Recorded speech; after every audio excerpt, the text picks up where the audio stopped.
অবশেষে দেশের বিভিন্ন স্থানে যানবাহন নিয়ন্ত্রণে মাঠে নেমেছে ট্রাফিক পুলিশ। দায়িত্ব পালন না করায় এক সপ্তাহ ধরে সড়ক মহাসড়কে যানজট নিয়ন্ত্রণে দিন-রাত কাজ করেছে হাজারো শিক্ষার্থী, কুড়িয়েছে লাখো মানুষের প্রশংসা। তবে মঙ্গলবার নরসিংদী, চাঁদপুর, রংপুর ও হবিগঞ্জে যানবাহন নিয়ন্ত্রণ করতে দেখা যায় ট্রাফিক পুলিশকে। তবে ট্রাফিক পুলিশ থাকলেও সড়ক ছাড়েনি শিক্ষার্থীরা। তারাও বিভিন্ন সড়ক মহাসড়কে আগের মতোই দায়িত্ব পালন করেছেন। প্রতিনিধিদের পাঠানো তথ্যচিত্রের ডেস্ক রিপোর্ট।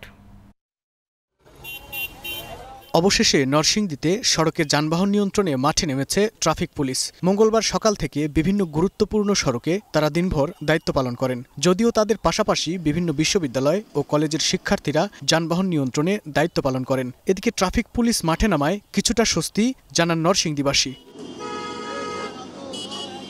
চাঁদপুরে ৮ দিন পর সড়কে ফিরেছেন ট্রাফিক পুলিশ সদস্যরা। সকাল থেকে বিভিন্ন সড়কে দায়িত্ব পালন শুরু করেন তারা। এ সময় ট্রাফিক পুলিশ সদস্যদের ফুল দিয়ে বরণ করেন বৈষম্য বিরোধী ছাত্র আন্দোলনের শিক্ষার্থীরা। চাঁদপুর ট্রাফিক বিভাগের সার্জেন্ট নাহিয়ান জানান, কয়েকদিন ধরে শিক্ষার্থীরা অক্লান্ত পরিশ্রম করেছেন। তাদের এমন কাজ প্রশংসনীয়। রংপুর শহরেও যানজট মুক্ত করতে কাজ করছেন ট্রাফিক পুলিশ। নগরীর জাহাজ কোম্পানির মোড়, মডার্ন মোড়, মেডিকেল মোড় সহ বিভিন্ন মোড়ে তারা দায়িত্ব পালন করেন। তারা বলছেন, ট্রাফিক নিয়ন্ত্রণে তারা আবার মাঠে নেমেছেন। নগরবাসীর নিরাপত্তা নিশ্চিত করতে সবাইকে সহযোগিতা করার আহ্বান জানান তারা।